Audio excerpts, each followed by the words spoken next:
War is often seen as a conflict fought on the front lines by brave soldiers led by great generals in extraordinary battles. And while that is certainly true, it is also the case that wars are won or lost based on the ideas and beliefs that underpin them. Throughout history, political games, propaganda, and mass campaigns have been used to shape public opinion and rally support for war efforts. As former US President John Kennedy once famously said, "Repeat a lie often enough, and it becomes the truth." Whether it's through posters, coins, films, statues, radio broadcasts, or any other means, propaganda has the power to persuade and inspire, to rally people behind a cause, and to convince them to make sacrifices for the greater good. In this episode of History Pills, we will explore the massive propaganda that took place in the United States during the Second World War. To put it in perspective, for example, the United States propaganda machine produced more posters than any other country in the war effort, with an astonishing count of nearly 200,000 unique designs printed during the conflict. Then, we will examine the ways in which propaganda influenced the outcome of the war by transforming ideas into weapons just as powerful as those used on the battlefield. In a message to the British press during the Second World War, Eisenhower, at the time US president, said, "Basically and fundamentally, public opinion wins wars." Now, propaganda refers to the spread of information or ideas with the intention of influencing or manipulating public opinion and attitudes towards a particular cause or ideology. We are safe to assume that all political and ideological groups or societies throughout human history have produced some sort of propaganda.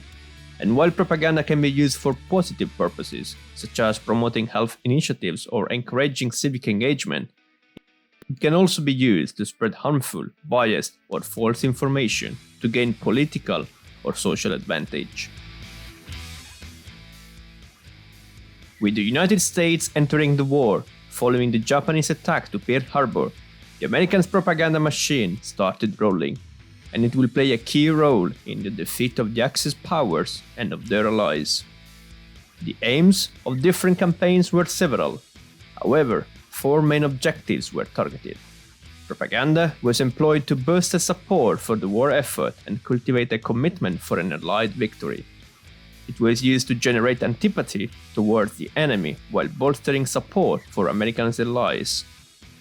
It urged the public to increase their efforts toward war production, victory gardens, and savings of materials. And finally, it promoted the purchase of war bonds to fund the war. As so easy to forget, the First World War had just ended 20 years before the outbreak of the Second World War, costing millions of lives all around Europe and the world. Hundreds of thousands of young Americans were either killed or wounded during that conflict. And President Woodrow Wilson's idealistic plan to ensure permanent peace through international cooperation and American leadership failed to become a reality. Many Americans were disillusioned by how little their efforts had accomplished and felt that getting so deeply involved on the global stage in 1917 had been a mistake.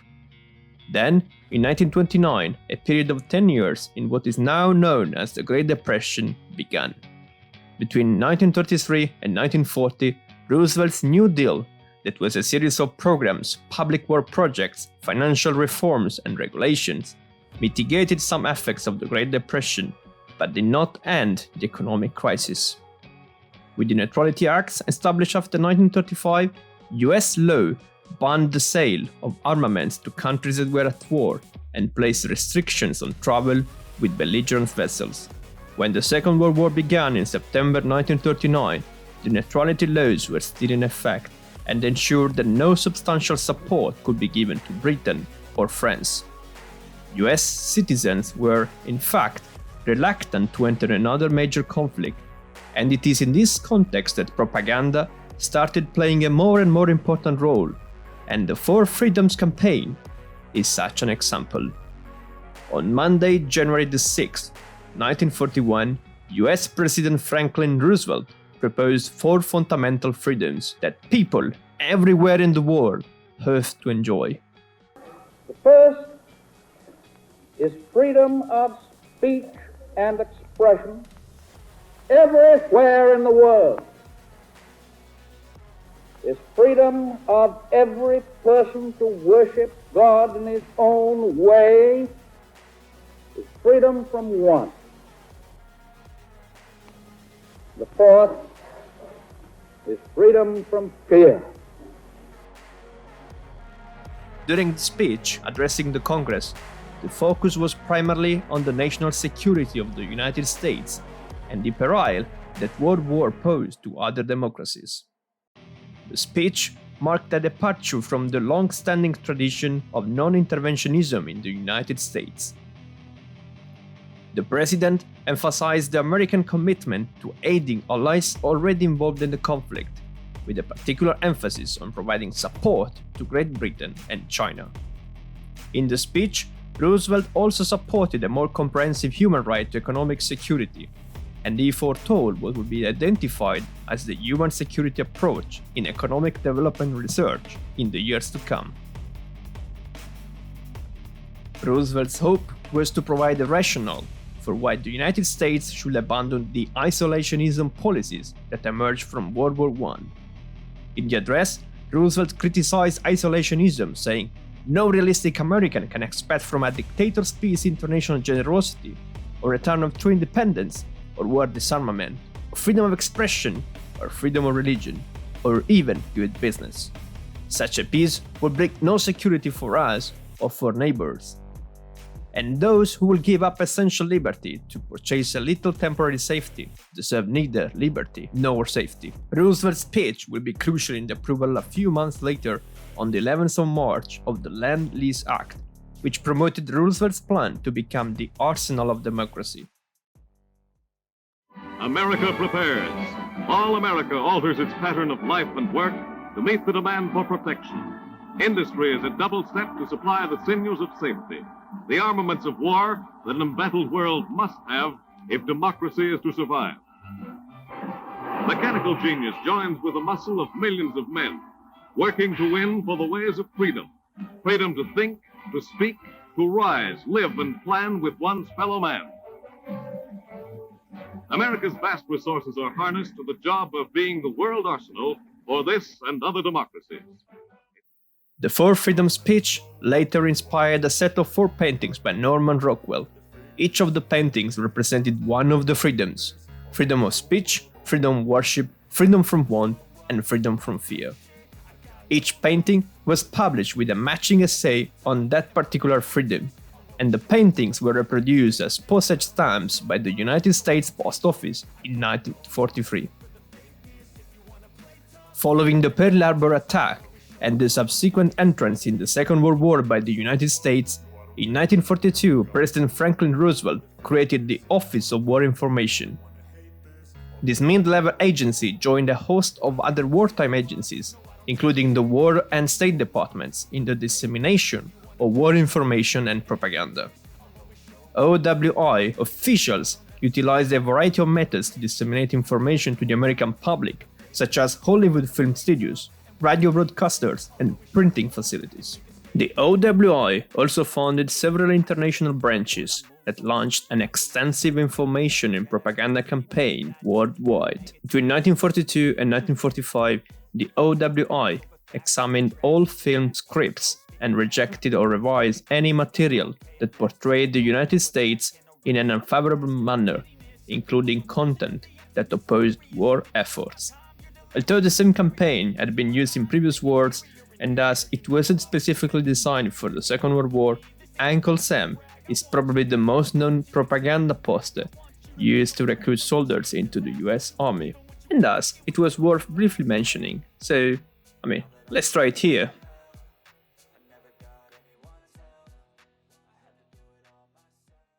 A full-scale propaganda campaign had begun. Posters started appearing into post office, railroad stations, schools, restaurants, retail stores, and even windows of private homes and apartment buildings. Comic books saw superheroes fighting Germany, like Superman attacking the German West Wall. A new wave of superheroes emerged from the pages of comic books, bursting with patriotism and heroism. Among these freshly minted characters was none other than Captain America himself, standing tall as a symbol of American strength and courage in the face of adversity.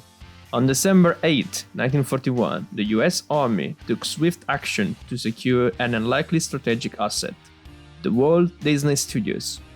In a remarkable turn of events, 500 soldiers were immediately deployed to the studio lot, setting up camp in the very heart of the Magic Kingdom. For the duration of the war, Army personnel would be stationed in the studios, working hand in hand with Walt Disney himself to produce some of the most iconic and enduring propaganda of the era. The US Army and Disney joined forces to create a variety of films catering to diverse audiences. The ones intended for the public featured propaganda, whereas those for the troops were educational or for training purposes on a specific subject. Hollywood was not exempt. Some pro-intervention movies were released before the Pearl Harbor attack, with satire movies such as You Nazi Spy or The Great Dictator with Charlie Chaplin. However, it will be after the attack that basically almost every movie had any connection with the ongoing war. And with the German attack in 1941 to the Soviet Union, you won't believe it, even pro-Russian movies began. At the request of General George Marshall, Chief of Staff of the United States Army, Frank Capra created a documentary series that was used as orientation films for new recruits. Capra designed the series to illustrate the enormous danger of Axis conquest and the corresponding justness of the Allies in 7 episodes named Why We Fight. At President Roosevelt's urging, Why We Fight will be later also released to the theaters for the general public.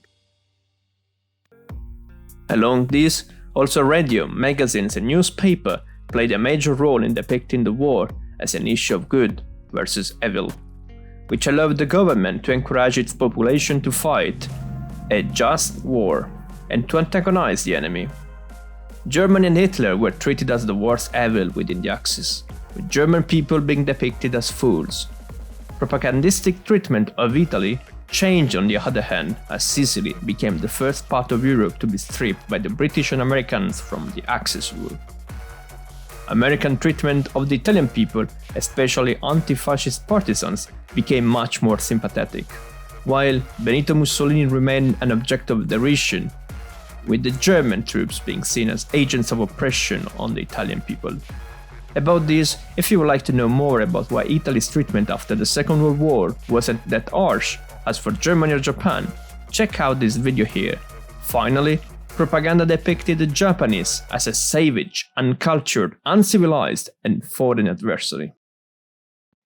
The most iconic American propaganda campaigns of the Second World War, probably second only to Uncle Sam, was Rosie the Riveter.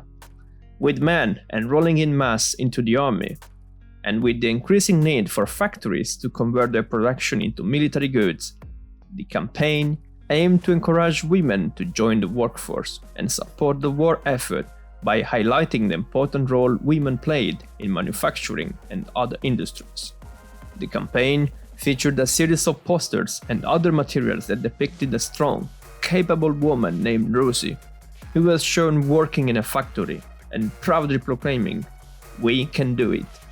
Women responded to the call of need the country was displaying by stepping up to fill positions that were traditionally filled by men. They began to work heavy construction machinery, taking roles in lumber and steel mills, as well as physical labor including unloading freight, building dirigibles, making munitions, and much more. Nearly 20 million women held jobs during the Second World War, while only 12 million were working before 1940.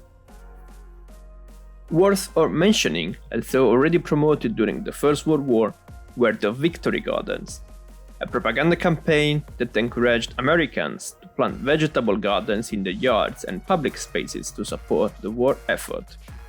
The propaganda campaign aimed at lowering the cost of vegetables for the United States War Department, ultimately saving money that could be used to support the military. This campaign used the slogan, our food is fighting. And by May 1943, there were 18 million victory gardens in the United States, 12 million in cities, and 6 million on farms, with around 1/3 of the vegetables produced in the United States coming from victory gardens. With jobs more plentiful and wages higher, slight sacrifice here and there, the omission of a few luxuries, all of these will swell the coffers of the federal treasury. The outward and visible tokens of partnership through sacrifice will be the possession of these defense bonds and defense savings stamps, which are at the same time a guarantee of our future security. Fellow Americans, I ask you to demonstrate again your faith in America by joining me in investing in the new defense savings bonds and stamps. And I know that you will help. During the war, the government vigorously promoted the sale of war bonds. To encourage voluntary participation in the bond program, the nation's top artistic talent and advertising techniques were employed. The War Advertising Board emphasized that purchasing bonds was a patriotic act, giving buyers a personal stake in the war effort. Both government and private companies created the odds, with war bond rallies and drives held at many social events. Even children at school were encouraged to participate by saving money to purchase war bond stamps, with teachers handing out booklets to help them do so. By the end of the war, $135 billion worth of war bonds were sold, most of which were purchased by banks, insurance companies, and corporations, but with individuals having purchased $36 billion and children accounting for close to $1 billion. Propaganda played a critical role in shaping public opinion and mobilizing support for the war effort in the United States during the Second World War. Rosie the Riveter, Buy War Bonds, Victory Garden, Four Freedoms, and war production campaigns were just a few of the many propaganda campaigns that were highly effective in mobilizing support for the war effort and promoting the American cause. All of this helped shaping a social movement that will affect the outcome of the Second World War. Each video takes time, effort, and many resources. Help me by sharing this video with your friends, liking it, and subscribing to the channel. It helps immensely. If you would like to support me, you can now do it via the new Patreon link in the description. And what country should I do next? Write it in the comments. See you for the next video. Thanks for watching, and bye.